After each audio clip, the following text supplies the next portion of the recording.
Verity was diagnosed with HIV in 2007 after her husband had one indiscretion. But they had both been living with the virus for around 8 years before being diagnosed. The biggest question I've ever been asked is, why did I stay with my husband? Now, this is a man that has been my constant companion for 30 years. I still love him and I will always love him. He made a small mistake, which I wasn't aware of. I'm willing to look after him and he me forever. HIV is a virus that attacks the immune system. HIV causes AIDS by damaging the immune system so much that it can no longer fight off other infections. A person is only said to have AIDS when they have a collection of certain infections or cancers. All of us think HIV isn't our problem. It's something that happens in Africa.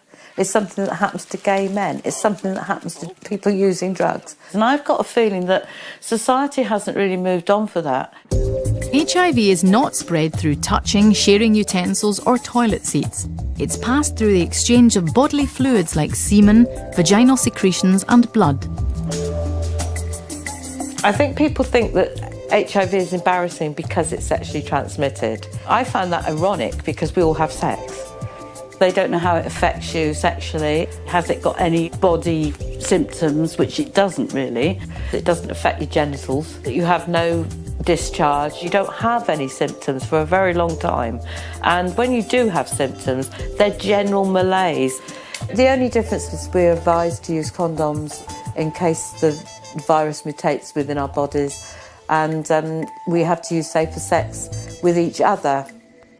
There is no cure, but modern combination therapy is highly effective, and someone with HIV who is taking treatment could live a normal lifespan without developing AIDS.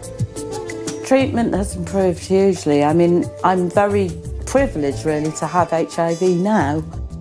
There are approximately 83,000 people living with HIV in the UK, more than a quarter of whom are unaware of their infection.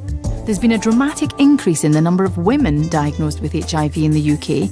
In 2008, women accounted for 37% of all new cases. Come on, chick, chick, chick, chick, chick. That's one woman say, I live a decent life and this would never happen to me. Well, I lead a decent life. I counted myself as being actually very, very aware of HIV. But the thing that I didn't ever think was that HIV would ever affect me.